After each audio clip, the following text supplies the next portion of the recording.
1 oras, 2, 3 o higit pa. Ganito katagal ang paglalakbay ng mag-ina na sa ngayon ay tila pagod na.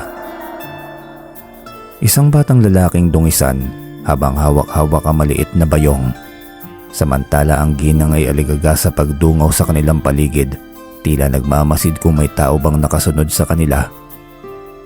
Nay, pagod at gutom na po ako. Salitang lumabas sa batang kanina pang nangihina dahil sa tagal ng kanilang paglalakbay. Pero tila hindi ito pinakinggan ng kanyang ina, bagkus ay lalo itong nagmasid sa paligid. Pero dahil masyado pang musmus ang bata, ay paulit-ulit niyang tinatawag ang kanyang inay. Mabilis na tinakpan ng ginang ang bibig ng kanyang anak upang walang makarinig sa kanila. Ngunit tila huli na dahil may mga boses na tila malapit lamang sa kanila ang nagsigawan. Dito, narinig ko ang boses ng bata. Sigaw ng mga taong humahabol sa kanila. Mabilis naman na tinungo ng mga ito ang tinuturo ng kanilang kasamahan. Halos lahat ng mga tao ay may hawak na sandata at handang paslangin ng mag-ina. Samantalang mag-ina naman ay hindi na alam ang gagawin ng mga oras na yon. Wala nang ibang maisip ang ginang kung hindi ang itago ang kanyang anak. Dahil kung tatakbo lamang sila sigurado mahahabol din sila ng mga taong humahabol sa kanila. Tanging naisip na lamang ng ginang ay ang itago ang kanyang anak sa isang malaking puno upang hindi ito makita ng mga taong masasama ang loob. Namatay na ang kanyang asawa kaya hindi na siya makakapayag na pati ang anak niya idamay ng mga taong walang puso. Dito ka lang anak, huwag kang lalabas kahit anong mangyari. Ipangako mo sa akin na kahit anong marinig mo'y magtatago ka lang dito. Naiiyak na sambit ng ginang. Iiwan mo ko? Ayaw mo na ba sa akin, Nay? Inosenteng tanong pa ng bata na nag-uumpisa ng umiyak. Hindi anak, mahal kita. Pangako ni nanay na hahanapin kita. Basta mangako ka na hindi ka lalabas kahit anong marinig mo. At yung sinabi namin sa'yo ng tatay mo, gawin mo. Naiintindihan mo ba? Naiiyak pang sambit ng ginang. Kahit hindi masyadong naiintindihan ng batay na natili pa rin ang pagtango niya sa kanyang inay. Hudyat na naiintindihan niya at susunod siya sa kanyang nanay. Mabilis na tinakpan ng ginang ang kanyang anak.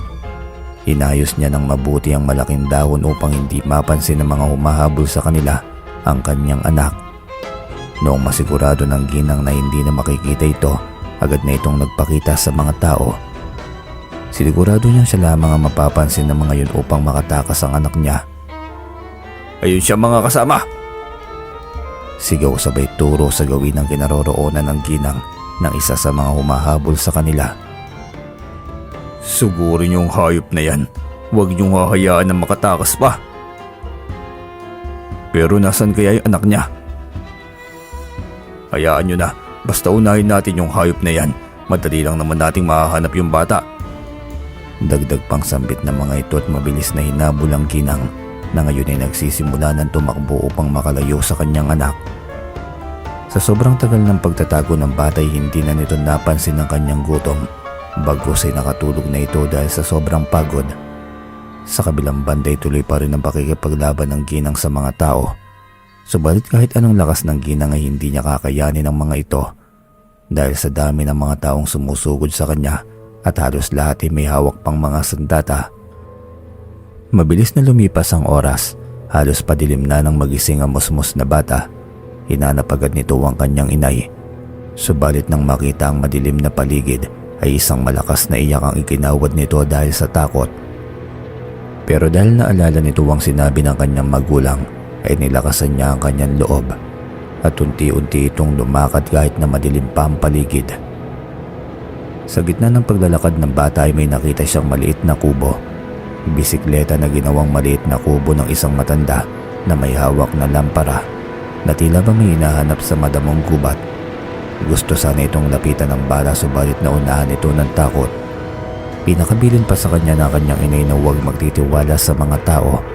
Aalis na sana ang bata subalit mabilis na nakalapit ang matanda sa kanya. Ikinagulat ito ng bata at naging dahilan ng pagtumba nito.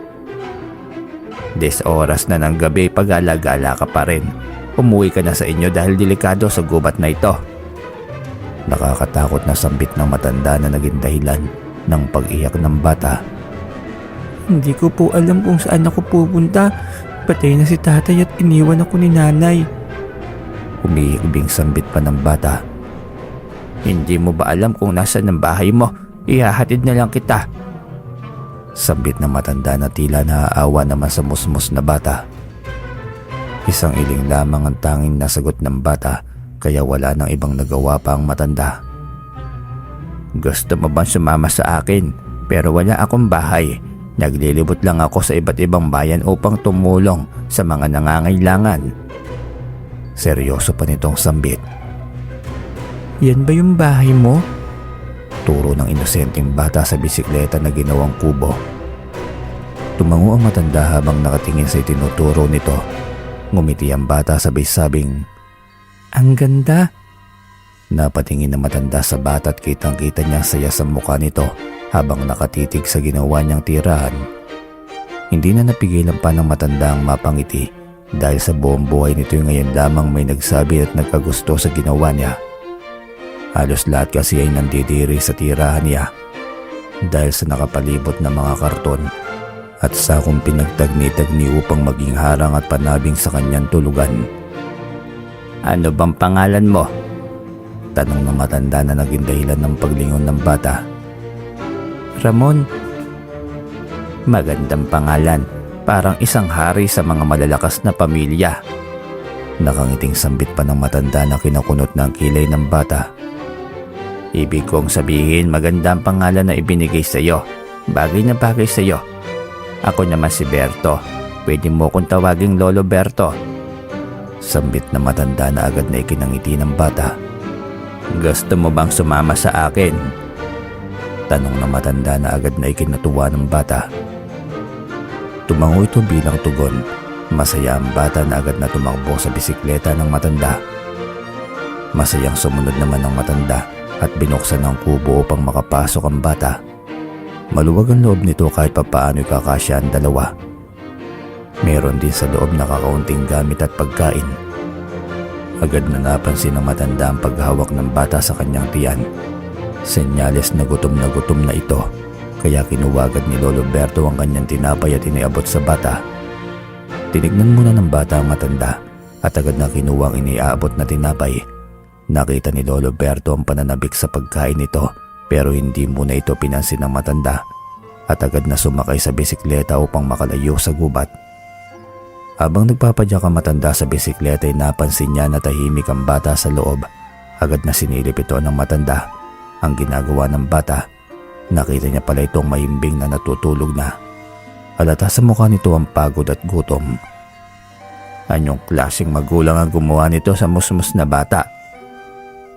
Galit na bulong pa ni Lolo Berto pero nagpatuloy lamang ito sa pagpadyak upang makapunta sa lugar na kanyang pupuntahan. Inabutan na ng sikat ng araw ang dalawa sa paglalakbay patungo sa bayan na kanilang pupuntahan. Ilang saglit pa'y huminto na ang matanda na naging dahilan ng pagsilip ng bata sa kanyang tinutulugan. Lolo Berto, dito ka nakatira? Inosenteng tanong pa ni Ramon.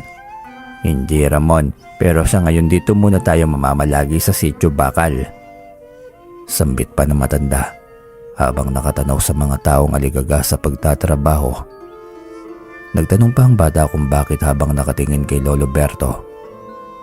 Tutulungan natin ang mga tao. Nakangiting sambit nito. Natuwa ang batang si Ramon dahil noon ay lagi siyang binabawalan ng kanyang ina na makipag-usap sa mga tao, lalo na makipaglaro sa mga bata.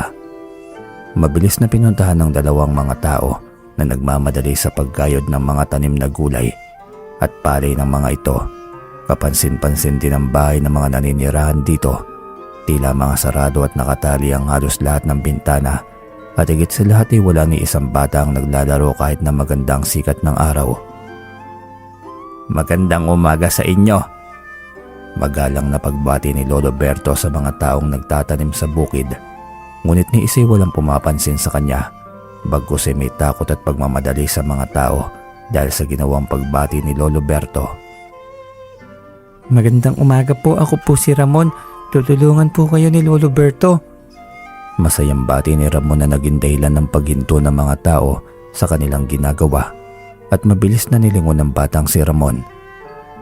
Bata, may bata. Bulungan ng mga tao na tila bagulat na gulat dahil may narinig silang boses ng isang bata. Sino kayo? Hindi mo na dapat dinala dito sa bayan namin ng bata. Delikado siya rito. Natatarantang sabi pa ng isa sa mga yon. Pasensya na kayo. Siya kasi ang may gusto na sumama sa akin. Pwede ko ba kayong makausap? Tanong pa ni Lolo Berto. Halata sa lahat ng mga naninirahan ng pagdadalawang isip sa tanong ni Lolo Berto, pero biglang nagsalita ang batang si Ramon na biglang nagpalambot sa mga taong naninirahan sa Sitio Bakal. Mabait po si Lolo Berto. Huwag po kayong matakot sa amin. Tutulungan po namin kayo. Nakangiting sambit ng batang si Ramon. Tila may kapangyarihan ng boses at ngiti ng bata na agad na nagpangiti sa mga tao. Hindi naman mapigilan ni Lolo Berto ang mapangiti sa ginawa ni Ramon dahil nakita niya ang kagandahang loob ng batang ito. Sumunod kayo. Sambit ng isa sa mga tao at agad na tumungo sa bahay na halos wala namang makitang butas. Dahil lahat ay natatakpan at hinaharangan ng kung anumang gamit. Pagpasok nila sa loob ay agad na binuksan ang ilaw ng mga ito dahil sobrang dilim sa loob kahit umaga na. Pagkaupo ni Lolo Berto ay agad na nagsunuran ng mga kalalakihan sa kanya, samantala ang mga babae ay gigil na gigil sa batang si Ramon. Nakatingin lamang ang mga kalalakihan sa kanilang mga asawang babae. Nakikita nilang pananabik sa mga ito ngunit wala silang magawa dahil sa takot. Napansin ito ni Lolo Berto kaya agad na nagtanong ang matanda na naging dahilan ng pag-alis ng tingin ng mga kalalakihan sa kanilang asawa. Ano bang problema ng bayan ninyo? Malaki, kaya dapat umalis na kayo rito. Delikado ang apo mo sa bayan namin. Seryosong sagot ng mga yon. Pwede ko bang malaman kung ano? Baka pwede ako makatulong sa inyo. Kalukuhan niyang sinasabi mo. Kami nga na marami na rito ay walang magawa. Ikaw pa kaya na matandaan at nag-iisa lang. Malabo yung sinasabi mo. Wala nang makakatulong pa sa amin. Sagot ng isa sa mga ito. Pero susubukan ko. Lahat ng makakaya kong tulong ay gagawin ko. Sagot ni Lolo Berto na pinagtakan ng mga kalalakihan. Ano bang kaya mong gawin? Hindi basta-basta ang gumagawa nito. Mga hayop, mga walang kaluluba. Ilalagay mo lang sa kapahamakan ng sarili mo. Seryosong sambit pa ng isa. Hindi natin malalaman kung hindi natin susubukan. Mabilis na tugon pa ni Lolo Berto. Napahinga ng malalim ang mga kalalakihan at napilitan na magkwento sa matanda. Masaya talaga ang bayan ng Sitio Bakal dati. Pero nang biglang may nagbuntis na isa sa mga naninirahan dito, ay doon na nagsimula ang dilubyo. Pag-uumpisa ng isa sa mga ito na naging dahilan ng pagtahimik at seryosong mga muka. Pati ang mga kababaihan na nagkakagulo kay Ramon ay tumahimik na tila ba nakikinig na rin. Akala ko noon ay umalis lamang ang asawa ko. Iniwan ako at nagpakalayo-layo na. Pero nang ilang buwan na may nagbuntis na naman na isa sa mga naninirahan dito, ganoon din ang nangyari. Biglang naglaho ang asawa niya. Kaya nagkaroon na kami ng haka-haka na baka may kumukuha sa mga asawa namin na nagdadalang mga tao. Kaya nang magbuntis si Nena ay talagang binantayan siya ng asawa niya. Hindi siya nawawala sa paningin namin. Lahat kami ay binabantayan namin siya. Sobrang tuwang-tuwa kami noon nang malapit na itong mga anak. Hindi siya nawala, hindi siya kinuha.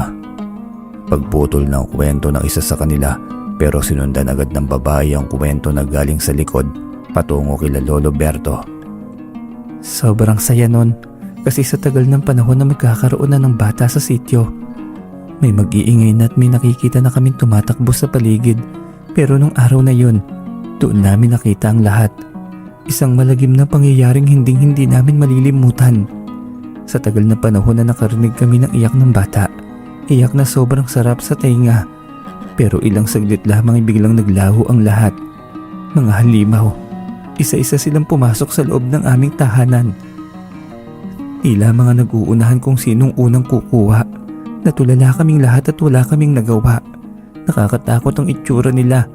Yung matagal kong inalagaan sa aking sinapupunan at hinintay ng 9 na buwan ay kinuha lamang nila basta-basta. Mga halimaw, pinaslang nilang walang kamuwang-muwang na sanggol. Umiiyak na sambit ni Nena na agad niyakap ng kanyang asawang si Lino. Hindi na napigilan pa ng iba at halos lahat ng kababaihan ay umiyak na rin. Ang mga kalalakihan naman ay ramdam ang galit ngunit walang mga magawa. Bakit hindi po kayo umalis na lang dito? Tanong ng batang si Ramon. Malalaman mong matalino si Ramon. Dahil sa edad na 7 ay naiintindihan na niya ang mga nakapaligid sa kanya. Hindi pwede dahil malalaman nila kung may aalis sa sityo. Agad nilang pinapas lang ang mga nagtatangkang lumisan sa lugar na ito.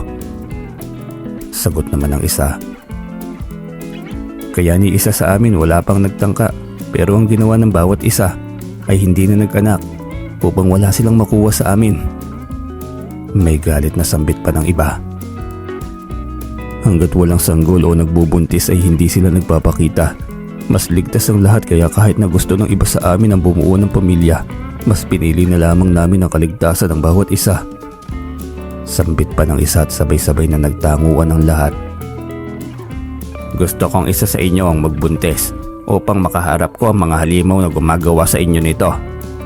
Matapang na sambit ni Lolo Berto. Halos lahat ay nagulat sa sinambit nito. Hindi nila mawari kung nasisiraan na ba ng ulo ang matanda o talagang seryoso ito sa kanyang mga sinabi. Hindi sila basta-basta. Kung sa tingin mo'y naglolo ko kami, mas mabuti bang umalis na lang kayo? Galit na sambit pa ng isa sa mga kalalakihan. Hindi po naglolo ko si Lolo Berto. Talagang tumutulong po siya sa lahat ng mga lugar na nangangailangan ng tulong. Pagsingit pa ni Ramon. Dahil sa sinabi ng batay parang naniniwala ng mga ito, pero hindi pa rin may tatanggi ang pag-aalinlangan ng bawat isa. Pwede naman siguro tayong sumubok. Hindi habang buhay ay matatakot na lang tayo. Sagot pa ni Nena. Pero paano naman kung mapahamak tayong lahat? Sa ngayon magtiwala na muna tayo. Baka siya na nga ang binigay sa atin ng nasa itaas na matagal na nating hinihiling. Sagot naman ni Lino na asawa ni Nena. Ako ang magbubuntis. Gagawin ko to dahil hindi inutos lamang, kundi dahil gusto ko na talaga magkaroon ng anak. Baka heto na ang paraan para matapos na ang lahat ng paghihirap natin. Umiiyak na sambit pa ni Nena. Tutulungan ko kayo, huwag kayong matakot. Basta sundin nyo lamang ang lahat ng sasabihin ko. Gusto ko munang malaman kung gaano ba kalakas ang kalaban natin para mapagandaan natin ito. Delikado pero kailangan nyong magtiwala sa akin, pati sa mga sarili ninyo. Sambit ni Lolo Berto. Hindi na nagdalawang isip pa ang iba at sumangayon na lamang din. Sa ngayon ay gusto ko munang malaman kung anong klaseng halimaw ba ang gumagawa nito. Seryoso pang sambit ng matanda. Halos tahimik ang lahat at nakikinig ng mabuti sa sasabihin ni Lolo Berto. Nung ipinagbubuntis ko ang anak ko, may mga matatanda na hindi namin kilala. Pilit nilang hinahawakan ng tiyan ko. Kung minsan ay sinusundan pa nila ako. Kaya kahit minsan ay hindi ako iniwan ng asawa ko. Pero nung nanganak na ako ng gabing yon, mga nakakatakot na itsura ng mga nagdatingan. Parang mga asong naglalaway at mga dilang mahahaba. Sobrang nakakatakot ang mga itsura nila. At halata ang pananabik sa mga mata nila. Pagkukwento ni Nena na halatang sariwang-sariwa pa sa utak niya ang lahat ng nangyari. Mabilis naman na lumapit ang batang si Ramon at niyakap niya ang kanina pang umiiyak na si Nena. Nagulat si Nena sa ginawa ng batang si Ramon. Mas lalo itong naiyak pero mabilis na ginantihan ng yakap ang bata. Kitang-kita sa lahat ng mga naninirahan sa Sitio Bakal ang pananabik sa anak. Noong makita ito ni Lolo Berto, ay lalo nitong naisip na tulungan ang lugar na ito. Sa tingin ko, pambabasag ni Lolo Berto sa katahimikan at seryosong nagsalita. Mga manananggalang matatandang sumusunod sa iyo. Sila ang mahilig sa buntis at kumukuha ng buhay ng mga sanggol. Mga babae itong nahahati ang katawan na tila ba nagiging malaking ibon upang sumalaki sa mga babaeng nagdadalang tao. Ngunit ang mga nakita nyo naman na sumugod noong gabi ay mga tiktik naman. May mga mahahabang dilat nakakatakot na buka. Sila naman ang mahilig kumain ng mga sanggol kahit na nasa sinapupunan pa ito o naipanganak na. Seryosong sambit pa ni Lolo Berto na pinagtaka ng mga tao. Bakit may alam ka sa mga ganyan, Lolo Berto? Nagtatakang tanong pa ni Lino. Marami na ako nakasalamuhang mga ganyang uri, kaya hindi na bago sa akin ang mga sinabi nyo. Isa lang ang masasabi ko, kailangan nating paghandaan ng mabuti ang makakalaban natin. Bukod sa marami sila ay may mga angking lakas din ang mga yon. Dagdag na sambit pa ni Lolo Berto. Magtitiwala kami sa iyo, Lolo Berto. Sabay-sabay na sambit ng mga tao. Dito na po kayo matulog, Lolo Berto at Ramon. Itong bahay namin ang pinakamalaki sa sityo. Kaya pag nag-uusap kami dito kami lahat pumupunta. Nakangiting sambit ni Nena pagkatapos ng magpaalam ng bawat isa. Nag-uwian na rin ang mga ito. Minabuti ng lahat ang pagsasara ng mga bahay ng maaga para sa kaligtasan ng bawat isa sa kanila. Pagkatapos ng hapunan ni Lolo Berto, Ramon at ang mag-asawang Nena at Lino ay agad na nilapitan ni Nena ang batang si Ramon. Ramon, maglinis ka na ng katawan mo doon sa banyo upang masarap ang iyong pagtulog. Masayang sambit pa ni Nena. Kitang-kitang saya sa mga mata ng mag-asawang Nena at Lino. Maglinis? Masarap naman po yung tulog ko kahit hindi ako maglinis ng katawan. Nagtatakan sambit ni Ramon. Hindi ka ba nililinisan ng nanay mo bago matulog? Nagtatakan sambit pa ni Nena. Hindi po, kasi lagi po siyang wala paggabi kaya hindi niya ako nililinis. Inosenteng tugon pa ng bata. Ako na lang ang maglilinis sa'yo. May iba ka pa bang damit? Nakangiting sambit ni Nena. Agad namang kinuha ni Ramon ang kanyang bayong at iniabot ito kay Nena. Nagtaka si Nena nang makita ang iilang damit ng bata at hindi makapaniwala na butas-butas pa ang mga yon. Gustong maawa ni Nena ng mga sandaling yon kay Ramon. Pero mas pinilit niya na lamang nang umiti at kinuha mga damit sa tabi niya para sana sa magiging anak niya. Dahil sa layo ng bilihan sa kanila bumili na si Nena noon ng damit na hanggang pagtanda ng kanyang anak. Pero sa hindi inaasahang pangyayari ay nawala ito. Kaya hindi nagamit ang mga damit na binili niya noong buntis pa lamang siya.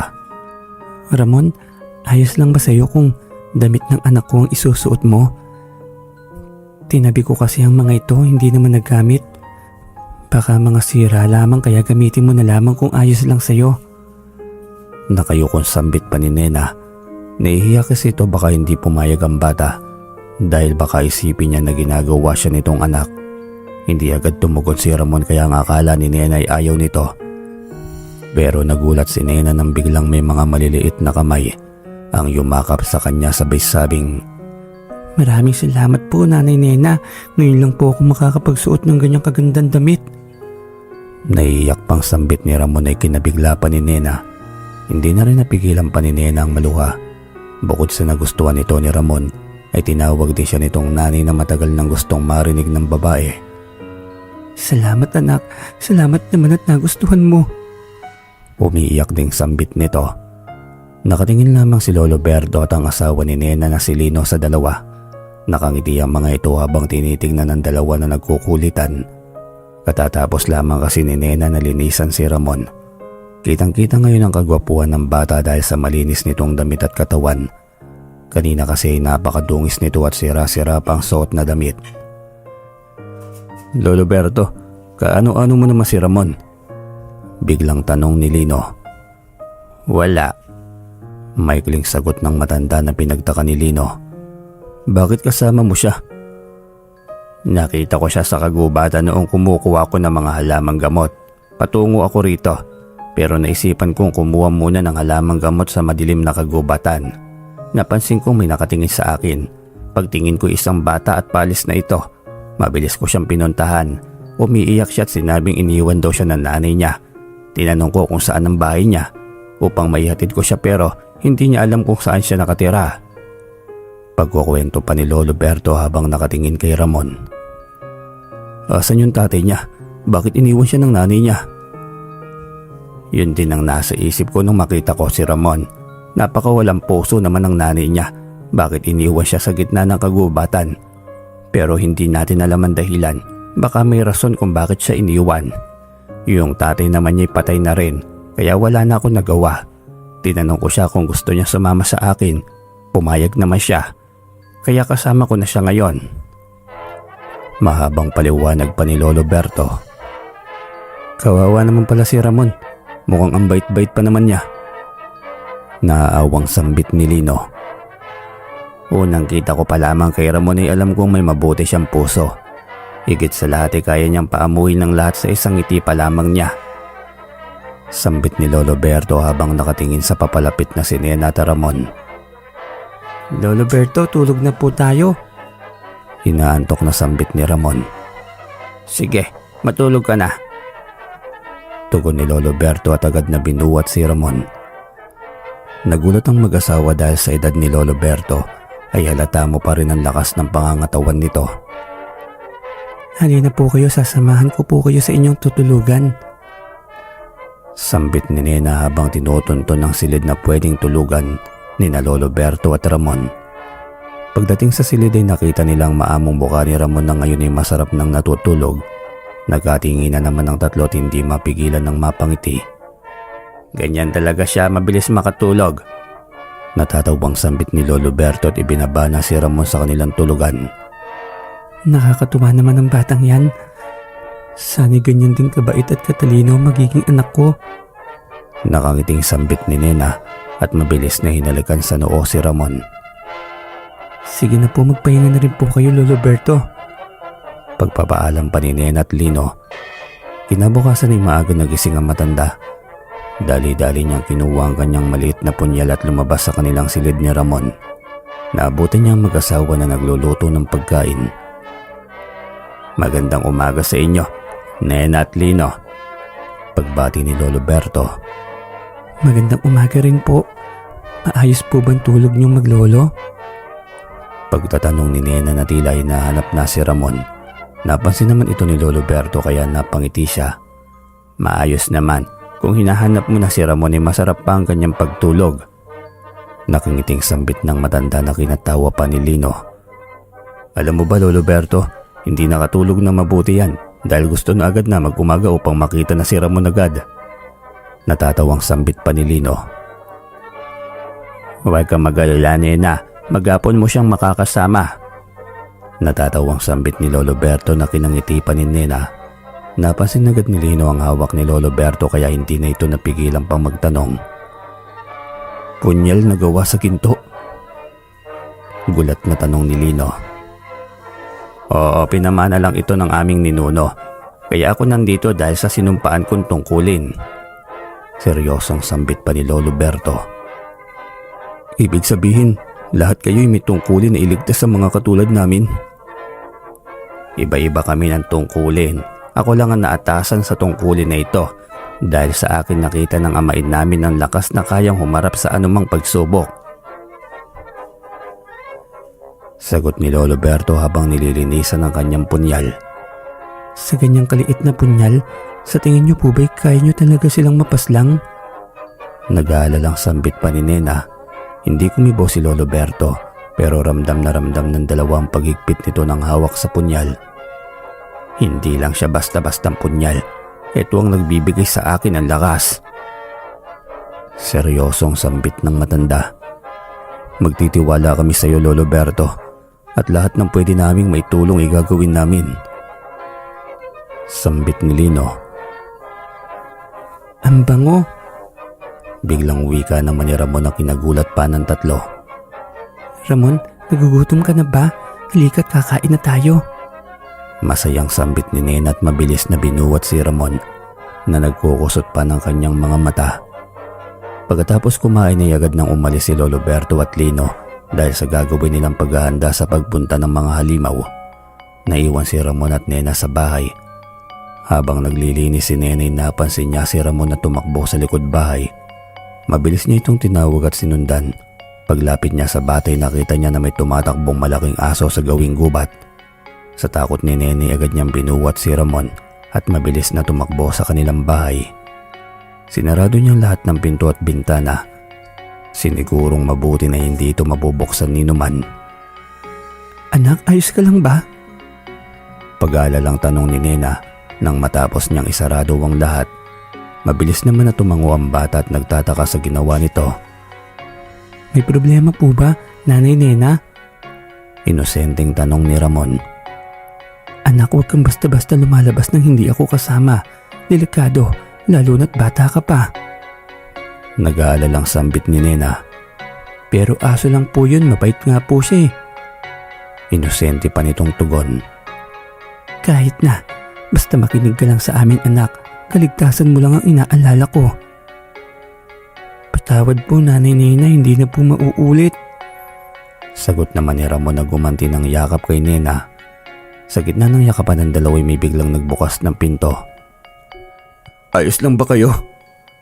Hinihingal na tanong ni Lino habang katabi ang iba pang naninirahan sa sitio Bakal.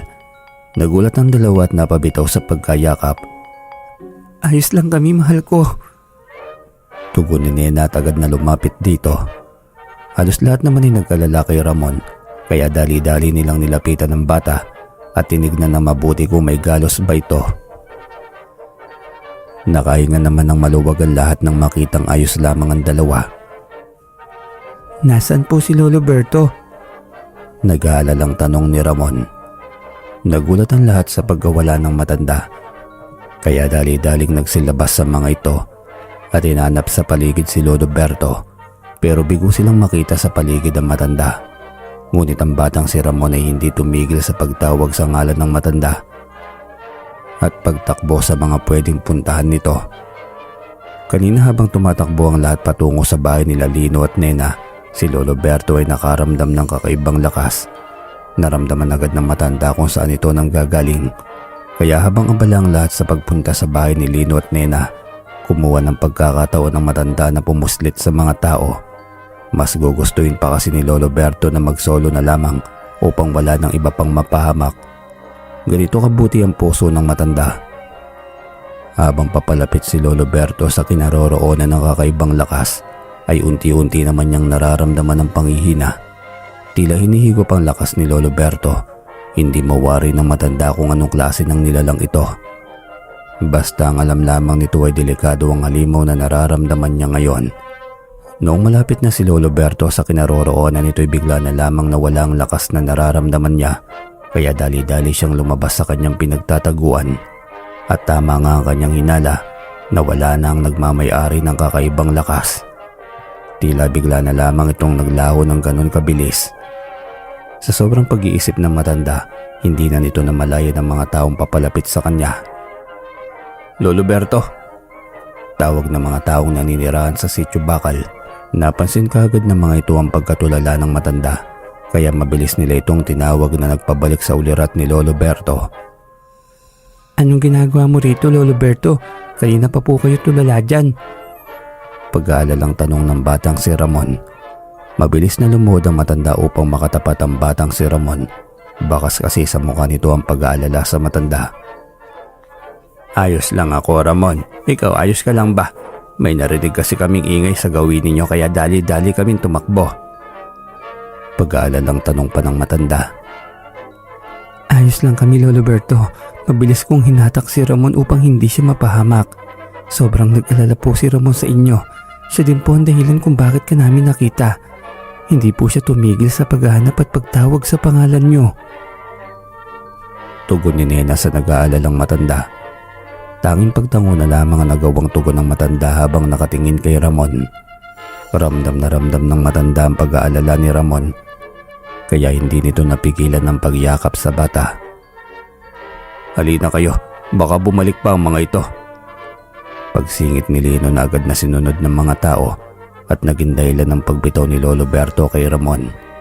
Habang tinutungo ng lahat ang kanilang tirahan, si Lolo Berto ay hindi mapigilan na mapatingin sa lugar ng pinanggalingan ng kakaibang lakas. Hanggang sa pag-uwi ay tulala ang matanda at sinisigurado sa sarili na hindi basta-basta ang makakalaban niya. Dahil sa dami ng lugar na napuntahan at natulungan niya, ngayon lamang niya naramdaman ng ganitong takot. Takot na baka hindi niya kayang iligtas sa mga tao na umaasa sa kanya. Takot na baka mapabayaan niya ang sinumpaan niyang tungkulin. Higit sa lahat, takot na baka hindi niya magawang maalagaan ng maayos ang batang si Ramon. Lumipas bang ilang mga buwan ang pananatili ni Lolo Berto at Ramon sa Sitio Bakal.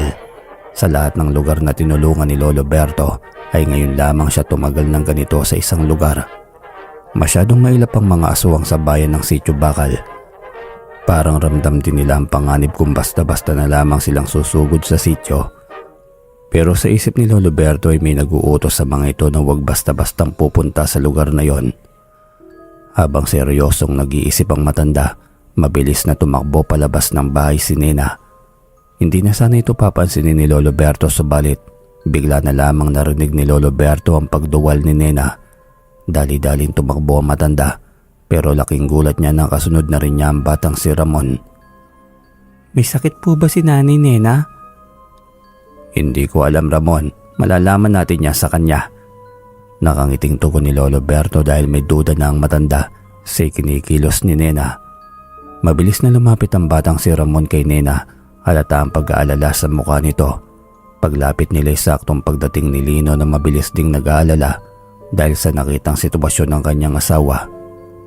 Mahal ko, may masakit ba sa'yo? Nag-aalalang tanong pa ni Lino na mabilis na nilapitan si Nena.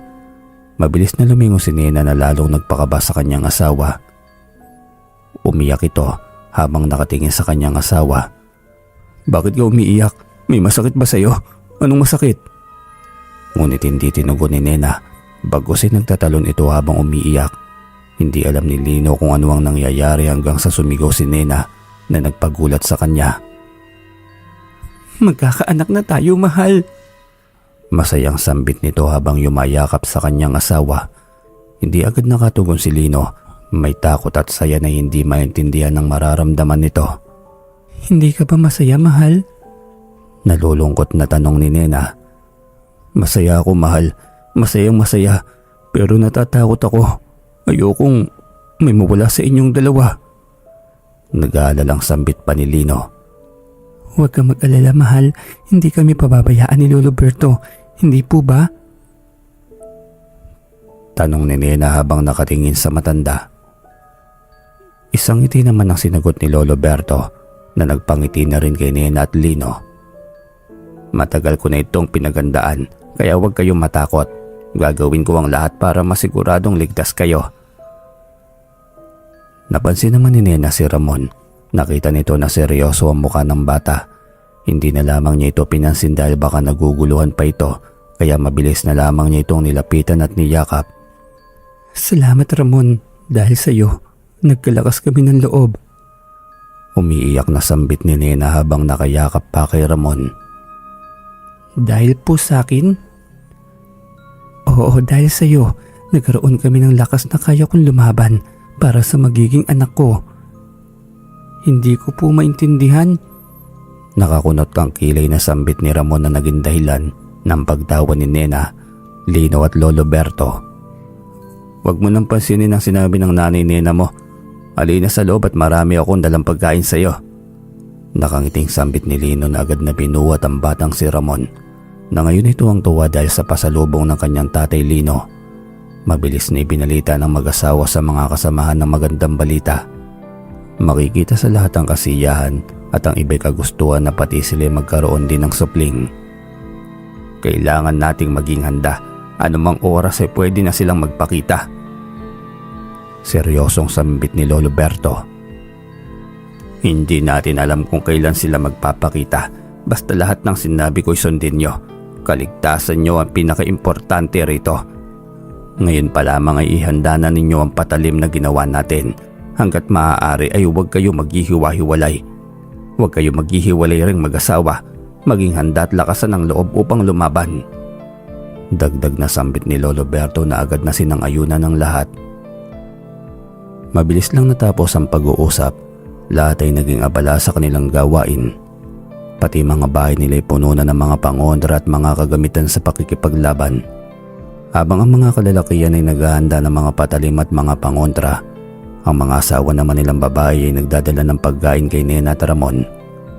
Makikita ang pagkakaisa sa bawat isa. Walang inggitan, bagos ay pagtutulungan ng nangingibabaw sa mga naninirahan sa Sitio Bakal. Kainin mo ang mga prutas, Nena, para malusog ang bata. Tuwang-tuwa pang mga ito dahil hinuhulaan nila kung ano ang anak ni Nena. Hula ko babae yan kasi gumanda si Nena at tumaba. Hula ni Sasa. Hindi, lalaki yan kasi lumaki yung ilong ni Nena. Natatawang sambit naman ni Carlota. Nagtawa na naman ang lahat sa sinabi ni Carlota. Sobrang saya ng mga ito. Makikita talaga kung paano nila alagaan at mahalin ang bawat isa. Kahit hindi sila totoong magkakapatid, itinuturing na nila ang bawat isa na higit pa sa magkakapatid. Sana mapagtagumpayan ni Lolo Berto ang pagligtas sa atin. Gusto ko nang bumalik ang dati, yung walang kinatatakutan. Higit sa lahat, gusto ko nang makita ang pamilya ko. Uwi ka ni Sasa na nagpatahimik sa mga kababaihan. Huwag kayong mag-alala, alam kong gagawin ng lahat ni Lolo Berto. Nakikita kong porsigido ito sa pagtulong sa atin. Sambit ni Nena na nagpabalik sa mga ngiti ng mga kababaihan. Lumipas ang ilang araw ay may kahina-hinalang tao ang nagpakita sa sityo. Habang abala ang lahat ay may biglang nagtanong na nagpagulat sa kanila. Pwede po bang magtanong? Ano yon? Matapang na sambit ni Lino. Naliligaw kasi ako. Lahat ng mga kasama ko'y bigla na lamang nawala nung hinabol kami ng mga halimaw. Halimaw? Saan? Saan kayong gawing hinabol? Pagtatanong pa ni Boyong. Doon sa gawing bangin. Hindi ko alam kung anong nangyari sa kanila basta ako tumakbo lang ako ng tumakbo. Sambit nito na para bang natatakot. Nagtaka ang mga tao sa kilos ng lalaki. Mukha itong hindi mapakali. Nakakapagtaka rin na lagi itong nakayuko at hindi makatingin na maayos. Ang bangin na sinasabi din nito ay malapit lamang sa kanila, kaya imposible na hindi nila marinig ang sigaw ng mga ito. Mabilis na lumapit si Lino sa lalaki. Pipigilan pa sana nila si Lino ngunit huli na ang lahat. Kinuha ni Lino ang buntot pagi na lagi niyang dala. Isa ito sa bigay ni Lolo Berto. Mabilis niyang winasiwas ito sa katawan ng lalaki at hindi makapaniwala sa kanilang nakita. Sa pagdapo ng buntot ng pagi sa lalaki, isang malakas na sigaw ang umalingaw-ngaw sa sitio bakal. Halos sabay-sabay na nagtakip ng tainga ang mga tao at unti-unting nakaramdam ng takot dahil sa pagbabago ng anyo ng lalaking kanina'y humihingi lamang ng tulong. Huminto ang pag-alulong nito at dahan-dahan na umarap sa mga tao na ngayon ay nakakaramdam na ng takot. Tila nawala sa pakiramdam nito ang pagpalo ni Lino sa kanya, ngunit para itong lalong nagalit. Dahil sa panlilisik ng mga pulang mata nito, biglang naalala ng mga tao ang sinabi ni Lolo Berto. Tik-tik, ganitong-ganito ang itsurang sinabi ni Lolo Berto sa kanila. Mabilis na nilabas ng mga tao sa sitio bakal ang kanilang mga patalim. Lagi nila itong daladala upang maging handa sa mga ganitong kaganapan. Huwag kayong matakot. Isa lang siya, marami tayo. Matapang na sambit ni Lino. Mabilis na nagsama-sama ang mga tao at inihanda ang mga sarili kung susugod man ng halimaw. Pero hindi inaasahan ng mga tao ang bilis nito. Mabilis na nasugod ang isa sa mga yun at nasugatan ng matalim na kuko sa gitnang hita nito. Hindi naman nagpatalo si Lino at agad niyang hinampas ng hawak niyang buntot pagi ang halimaw. Kitang-kita sa mukha nito na nasaktan at nasugatan siya sa paghampas ni Lino. Pero sa lakas ng tiktik ay mabilis nitong binaliwala ang sakit na ginawa sa kanya ni Lino at mabilis na nilapitan ito. Aampasin pa sana ito ni Lino ngunit mas mabilis ang tiktik, kaya agad na nasakal si Lino na nagpagulat sa mga tao. Hindi alam ng mga tao ang gagawin at para silang naistatwa at hindi makagalaw sa kanilang kinatatayuan. Sa higpit ng hawak ng tiktik kay Lino ay nawawala na ito ng lakas, ngunit ilang sandali lamang ay biglang nawala ang mahigpit na sumasakal kay Lino. Mabilis na minulat ni Lino ang kanyang mata at kitang-kitang pagbagsak ng kamay ng halimaw. Doon lamang niya napansin na nasa tabi na pala siya ni Lolo Berto at ito ang dahilan ng pagputol ng kamay ng halimaw. Mabilis na tinulungan ni Lolo Berto si Lino at pinaupo sa tabi upang hindi na mapahamak pa. Pero hindi ito pinayagan ng halimaw at mabilis na sumugod sa gawin ni Lolo Berto. Sa isang saglit lamang pati ang isang kamay nito'y naputol na rin ni Lolo Berto. Hindi makapaniwala si Lino sa pinapakitang bilis at lakas ni Lolo Berto. Hindi mo akalain na sa edad nito'y ganito pa rin siyang kumilos. Pagbaba niya kay Lino ay unti-unting lumakad ang matanda sa halimaw.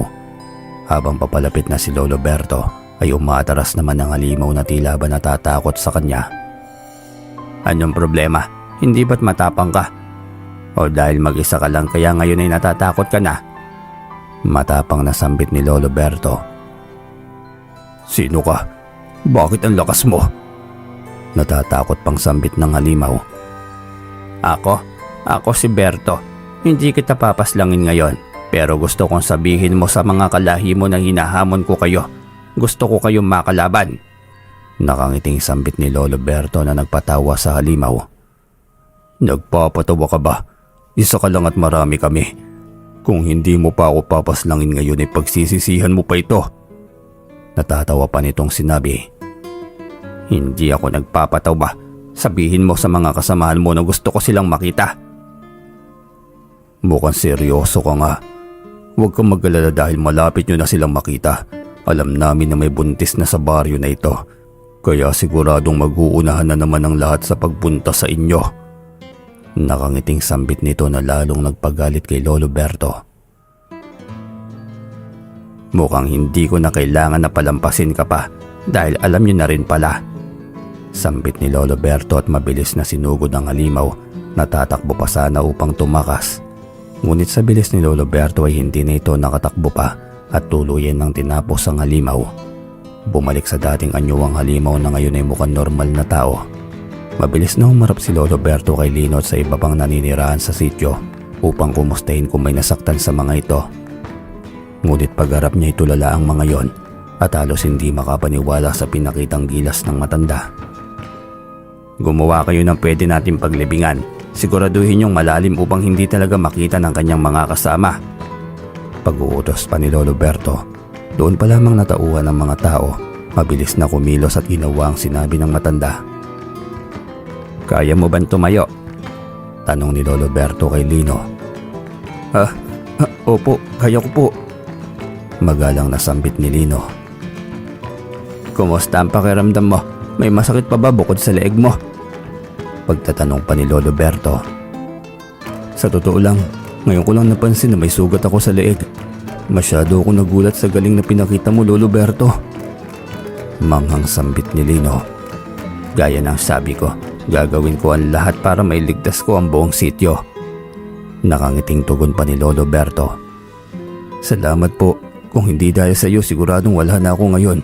Masyado silang malalakas, hindi namin sila kaya. Nakayukong sambit pa ni Lino. Nagkakamali ka. Malakas ka tigit sa lahat. Kung hindi ka naging matapang, marami nang napahamak sa inyo dahil sa tagal ng pagdating ko. Tama ang ginawa mo, Lino. Nakangiting sambit ni Lolo Berto. Oo nga, Lino. Dahil sa iyo hindi kami napahamak.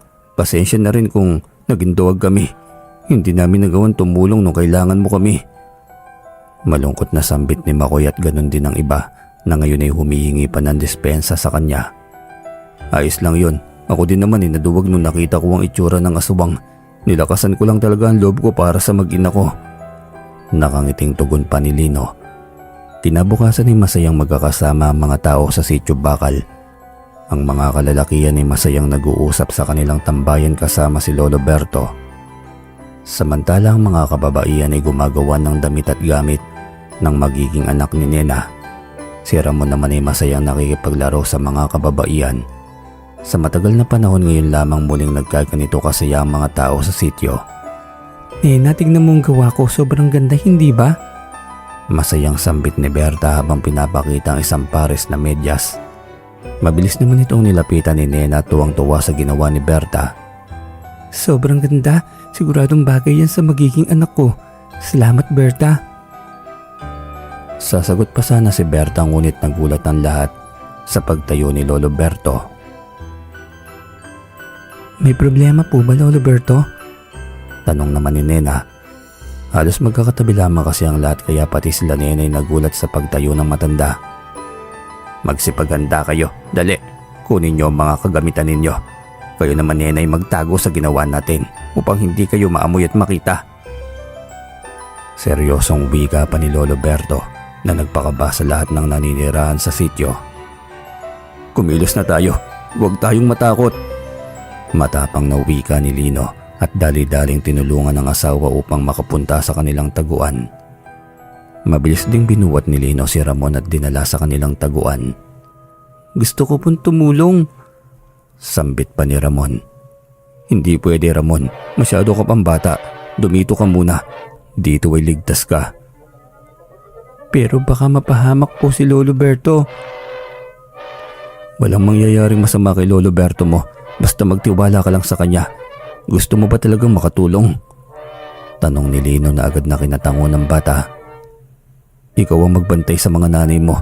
Ikaw ang nag-iisang lalaki rito kaya sa'yo kami magtitiwala. Ayos ba yun? Mabilis na tinignan ng bata ang mga nanay niya at nakita nito ang takot sa mga mata nila.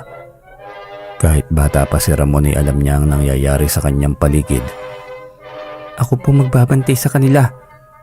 Matapang na sambit nito na nagpangiti naman kay Lino. Aasahan ko yan. Sa ngayon kailangan ko nang umalis upang tulungan sila Lolo Berto. Paalam ni Lino at dali-daling lumabas upang hindi na magtagal pa. Habang hinahatid ni Lino ang mga kababaihan ay mabilis naman na kumikilos ang iba upang kunin ang mga sandata at ayusin ang mga patibong na ginawa nila. Dalian nyo, malapit na sila. Seryosong sambit pa ni Lolo Berto. Ilang saglit lamang ay dumating na si Lino na hinihingal dahil sa kanyang pagtakbo. Kumusta si Ramon? Tanong ni Lolo Berto. Ayos naman po siya. Nung una gusto niyang sumama pero sinabihan ko na siya magbantay sa mga nanay niya. Tugon naman ni Lino na kinatuwa ni Lolo Berto. Kahit ilang buwan pa lamang niyang nakakasama si Ramon, ramdam niya talaga sa bata ang kabutihan sa puso nito. Ilang sandali pa may narinig na kalusko sa mga tao sa sityo. Mabilis naman na kumilos si Lolo Berto at dali-daling pumunta sa unahan. Kumusta? Nakangiting tanong ng lalaki na mabilis na nakalapit kay Lolo Berto at unti-unti ay nagdatingan ng ibang mga kasamahan nito. Kung tutuusin ay mas marami pa rin ang mga naninirahan sa sityo kumpara sa mga yon, pero kahit mas marami sila hamak na mas malakas naman ang mga asubang sa kanila. Kahit nasa normal na itsura pa lamang ang mga ito'y makikita na rito na hindi sila basta-basta. Dahil sa kilos at tindig ay makikita mong kakaiba talaga sila. Kaya makikita mo sa mga naninirahan sa sityo ang kaba at takot. Mukhang may bago rito. Kasi parang mas mahina. Natatawang sambit ng matandang babae. Ngayon lang kita nakita. Paano ka nakapasok dito? Nagtatakang tanong ng isa sa kanila. Kailangan ko pa bang magpakilala? Mukhang simpleng aswang lang naman kayo. Nakangising sambit pa ni Lolo Berto. Simpleng aswang? Minamaliit mo ba ang lahi namin? Mukhang masyado kang mayabang para magsalita ng ganyan. Galit na sambit ng nauuna sa kanila. Huwag na kayo magpaligoy-ligoy pa. Ano ang kailangan ninyo? Matapang na tanong ni Lolo Berto na nagpatawa sa mga aswang. Mukhang matapang ka nga. Sa totoo lamang ay wala naman kaming pakialam sa'yo. Yung bata lang naman talaga ang hinahanap namin. Pero dahil gusto mo nang mawala sa mundo, ay ikaw na lamang muna ang uunahin ko. Mabilis na nagbagong anyo ang mga aswang. Kung kanina'y mukha pa silang tao, ngayon ay nagbago na ang panlabas na anyo ng mga ito.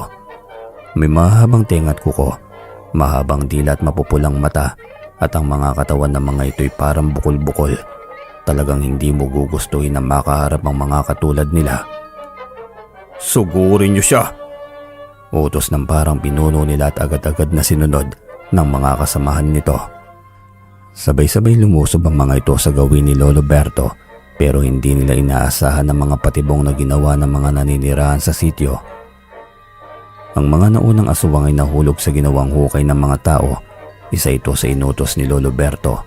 Ang hukay nito ay puno ng asin at sabit-sabit na bawang. Ngunit marami ding patalim ang ilalim nito na siguradong hindi makakaligtas sa mga aswang. Ang mga asin at bawang naman ay upang mas manghina ang mahuhulog na aswang dito. Pagkatapos ay mabilis na kumilos ang mga tao at mabilis na sinarado ang hukay upang hindi makalabas ang mga aswang. Samantala ang ibang aswang naman na nakaligtas sa hukay ay hindi na nakaligtas sa isang patibong na pinagawa ni Lolo Berto. Naglagay ng tali ang mga tao sa sityo at ang kawayan na nakatali rito ay puno ng patalim na siguradong ihiwa sa katawan ng mga aswang. Sa pagputol ng tali ay isang malakas na hampas ng kawayan ang pumupunta sa mga nilalang na naging dahilan ng paglaho ng mga yon. Nagulat ang ibang aswang sa nangyari sa mga kasamahan nila. Hindi nila inasahan na ganito ang kanilang aabutan. Buong akala nila ay takot pa rin ang mga ito sa kanila.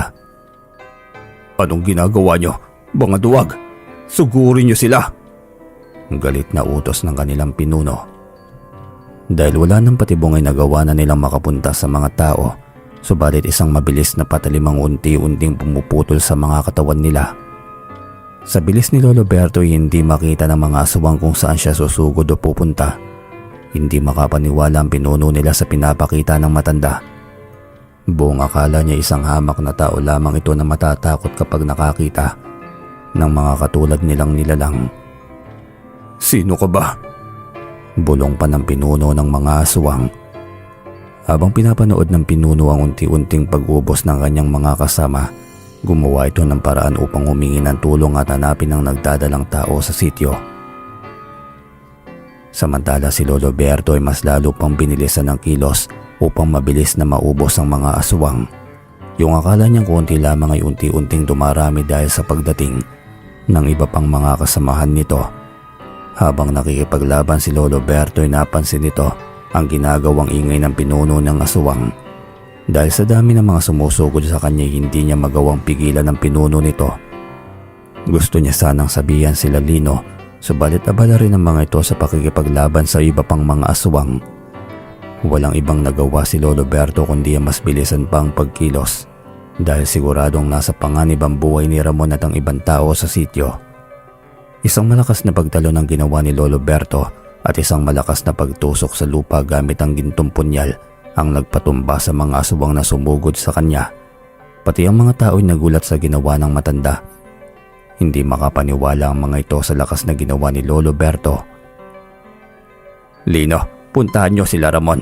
Siguraduhin yung hindi makakapasok ang mga aswang sa taguan nila."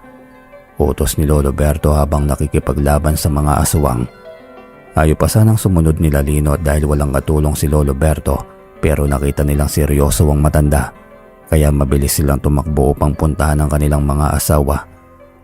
Susunod pa sana ang aswang sa kanilang ngunit mabilis na napigilan ni Lolo Berto ang mga ito at mabilis na mga napaslang. Pagdating nila Lino sa lugar na tinataguan nila Nena, may napansin silang mga tila ibon. Mga malalaking ibon na malapit ng sumugod. Mabilis na kumilos sila Lino at dali-daling pumasok sa bahay upang hindi makapasok ang mga halimaw na lumilipad. Pagsarado ng pinto isang malakas na palaspas ang pumalo sa kanilang pintuan. May kaunting takot ang nararamdaman ng mga tao sa sityo. Pero nilakasan nila ang loob nila para sa mga asawa nila. Mabilis na bumangon ang mga ito at dali-daling tinungo ang taguan ng mga asawa nila. Pagbukas ng pinto ay nakita nila na nakaupo sa isang sulok ang mga yon. Nakakatuwa pa dahil nakaharang ang batang si Ramon sa kanila na parang pinagtatanggol sila. Noong makita nila ng mga asawa nila, ang naririnig nilang ingay ay nakahinga sila ng maluwag. "Tinakot nyo kami." Sigaw ni Nena na hinampas si Lino.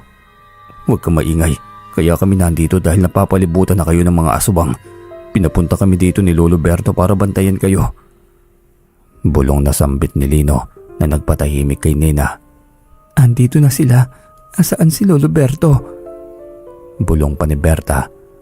Nakikipaglaban pa rin siya sa mga aswang. Ayaw naman talaga namin siyang iwan pero siya mismo ang nagsabi na puntahan namin kayo. Malungkot na sambit ni Kaloy. "Si Lolo Berto baka masaktan ng lolo ko." Umiiyak na wika ni Ramon. "Hindi Ramon, makinig ka. Kayang-kaya sila ni Lolo Berto. Malakas ito at ikaw ang inaalala niya kaya niya kami pinapunta rito." Paliwanag pa ni Lino sa nagwawalang si Ramon. "Pero baka mapahamak siya." Umiiyak pa rin itong sambit. "Hindi ba sabi mo magtiwala kami kay Lolo Berto? Ganun ka rin dapat Ramon. Magtiwala ka sa kanya. Kayang-kaya niya ang mga yun." Nakangiting wika pa ni Nena na nagpatahan na lamang kay Ramon. Ilang saglit pa isang malakas na hampas ang nanggagaling sa itaas na kanilang naririnig Malakas ito na naging dahilan ng paghulog ng kahoy sa kanilang bubungan. Hindi ito inaasahan ng mga tao sa sitio. Nagulat na lamang ang lahat ng malapit nang tumama kay Nena ang malaking kahoy na galing sa bubong. Dahil malayo si Lino sa kanyang asawa, hindi niya magawang harangin ang papalapit na kahoy. Halos mapapikit na ng mga oras na yon si Nena. Dahil sa laki nito'y alam niyang hindi sila makakaligtas ng kanyang anak. Pero isang pangyayari ang hindi malilimutan ni Nena dahil ang kahoy na papalapit sa kanila ay biglang lumipad ng sobrang lakas. Halos lahat ay nakatingin na sa pinagliparan ng kahoy, subalit si Nena ito lalang nakatingin sa batang nakatayo sa harapan niya. Hindi makapaniwala si Nena sa nangyari. Buong katawan niya tila nanlambot at halos gustong matumba dahil sa pangyayaring nakita niya. Paanong ang patpatin at maamong muka at maliit na batay kayang gawin ng ganoong kalakas na pagsipa. Gulong-gulo na ng mga oras na yon si Nena.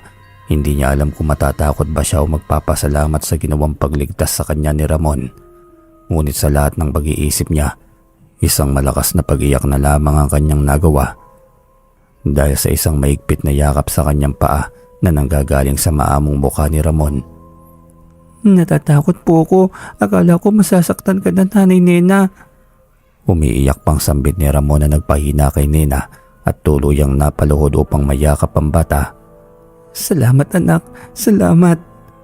Paulit-ulit na pasasalamat ni Nena at binabaliwala lahat ng pangyayaring nakita niya. Si Ramon pa rin ito. Sadyang malakas lamang siya pero siya pa rin ang batang patpatin at may maamong mukha na si Ramon. Paulit-ulit na sinasambit ni Nena sa kanyang isipan. Mabilis na naglapitan ang mga tao kay Nena at Ramon upang tingnan ang kanilang kalagayan. Noong makitang nasa maayos sila, ay nakahinga ng maluwag ang mga ito. Ngunit sa nagawang butas ng malaking kahoy ay nakahanap ng daanan ng mga aswang upang makapasok sa kanilang tinataguan. Doon ay natakot sila Nena dahil isa-isa nang nagpasukan ng mga aswang na gustong kumuha sa kanyang sinapupunan. Mabilis na niyakap ni Nena ang kanyang tiyan upang dakpan ang kanyang anak. Magandang ginawa niyong taguan. Mahirap tuntunin at sirain. Pero salamat at kayo mismo ang gumawa ng paraan para makapasok kami. Nakangiting sambit ng pinuno ng mga yon. Lumayo kayo sa amin. Hinding-hindi niyo makukuha ang anak ko. Galit na sigaw pa ni Lino. Ibigay niyo na lamang sa amin upang hindi na kayo masaktan.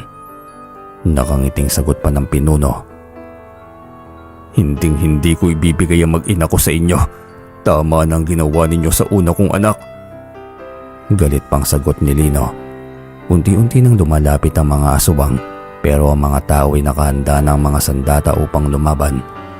Hindi pa nakakalapit ang mga ito'y unti-unti nang naglalaho ang aswang na pinagtataka ng kanilang pinuno. Doon ay nakita nito ang pagdating ng matandang si Lolo Berto. Nakaramdam ng kaunting takot ang pinuno ng mga aswang pero hindi niya ito pinapahalata upang hindi matakot ang kanyang mga kasama. Malapit nang maubos ang mga kasamahan niya kaya gumawa na ng paraan ng pinuno upang tumakas. Pero paalis pa lamang siya inarangan na siya ni Lino at mabilis na tinusok ang matalim na sandata. Sa gulat ng pinuno ay hindi agad ito nakakilos kaya ang iba pang mga tao ay sumugod na rin sa kanya upang tulungan si Lino. Wala nang nagawa pang pinuno ng aswang dahil sa ginawang pagsugod ng mga tao. Mabilis na nanghina ito't ilang sandali pa ay tuluyan nang naglaho. Mabilis sanang lalapit si Lolo Berto sa pinuno subalit naglaho na ito bago pa man siya makalapit. Doon ay nakita niya ang mga ngiti sa mukha ng mga naninirahan sa sitio Bakal. Nagawa natin! Sigaw ni Lino na kinatuwa ng mga kasama niya. Ligtas na tayo! Sabay-sabay na sambit pa ng mga yon. Ang ibang kababaihan naman ay isa-isang lumapit sa kanilang mga asawa at hindi na napigilan ng pag-iyak dahil sa tuwa na sa wakas ay malaya na sila sa kamay ng mga aswang. Totoo ba ito? Ligtas na tayo? Umiiyak na tanong pa ni Nena. Oo mahal, wala na tayong dapat katakutan. Tugon naman ni Lino na mabilis niyakap si Nena. Ibig sabihin makikita ko na ang anak ko? Makakasama ko na siya? Sagot naman ni Nena habang nakatingin sa kanyang tiyan. Oo mahal ko, oo. Salamat, Salamat Lolo Berto. Sabay-sabay na pasasalamat ng mga tao sa sityo. Wala yon, dahil din sa inyo kung bakit tayo nagtagumpay. Ang pinakita niyong tapang ang naging dahilan ng tagumpay natin. Nakangiting tugon nito. Kayo po ang dahilan ng paglakas ng loob namin. Kung hindi dahil sa inyo, habang buhay na kaming mamumuhay sa madilim na mundong kinatatayuan namin. Masayang sambit ni Kaloy na sinang-ayunan ng iba pa. Mission ko ang tumulong, kaya masaya ako nakagawa ako ulit ng kabutihan. Masayang wika pa ni Lolo Berto. Kinabukasan ay masayang nagsalo-salo ang mga naninirahan sa Sitio Bakal kasama si Lolo Berto at Ramon. Pinagdiriwang nila ang kanilang tagumpay.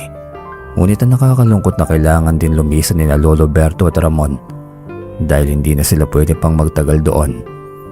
Dahil nakakaramdam na naman ang kanyang agimat na may dapat na naman siyang tulungang lugar. Hindi ba pwedeng hanggang sa paglabas ng baby ko dumito muna kayo? Malungkot na tanong ni Nena. Pasensya ka na, ngunit may ibang tao pa ako na dapat tulungan. Gustuhin ko man na dumito muna ay hindi maaari dahil may sinumpaan akong tungkulin. Huwag kang mag-alala dahil ligtas na ang bayan ninyo. Siguradong makakasama mo ng magiging anak mo. Nakangiting sambit pa ni Lolo Berto. Gusto ko sanang makita ni Ramon ang magiging anak ko dahil isa siya sa dahilan ng paglakas ng akin loob. Kung gugustuhin ni Ramon na manatili rito'y payag naman ako. Dito'y sigurado akong ligtas siya at dito'y sigurado na maaalagaan siya ng maayos. Gusto mo ba na manatili rito, Ramon? Gusto ko po kayo makasama, Nanay Nena. Pero mas gusto kong sumama kay Lolo Berto. Pasensya na po, Nanay. Malungkot na tugon naman ni Ramon. Huwag kang malungkot, anak. Ayos lang, naiintindihan namin. Alam kong mas gusto mong sumama kay Lolo Berto. Pero gusto ko lang sabihin sa iyo na kung lalaki ang magiging anak ko, Ramon din ang ipapangalan ko rito para kahit kailan ay hindi ka namin makalimutan. Nakangiting sambit pa ni Nena. Talaga po? Oo naman. Halika nga rito kahit sa huling mayakap man lamang kita. Sambit ni Nena na agad na sinunod ni Ramon upang mayakap ito. Pagkatapos ng kasiyahan ay nagpaalam na si Ramon at Lolo Berto sa mga tao sa Sitio Bakal. Masayang kumakaway si Ramon sa mga naging magulang niya at sumakay na sa bisikleta ng kanyang Lolo Berto. Si Lolo Berto naman ay nagpahuli upang magsabi ng isang paalala sa mga tao. Mauuna na kami, basta tandaan ninyo na huwag kayong matatakot. Lagi niyong lakasan ang loob ninyo. Sana'y magkita pa rin tayo at sana sa pagkikita natin ay kasama niyo na ang mga anak ninyo. Nakangiting sambit pa ni Lolo Berto na agad na kinangiti ng mga tao sa sityo. Paalis na sana si Lolo Berto ngunit tinawag siya ni Nena. Gusto sanang sabihin ni Nena ang nasaksihan niyang kakaibang pangyayari kay Ramon. Ano yon? Si Ramon ba'y... Hindi na natuloy pa ni Nena ang sasabihin dahil tinawag na ni Ramon si Lolo Berto. Tara na po, Lolo Berto.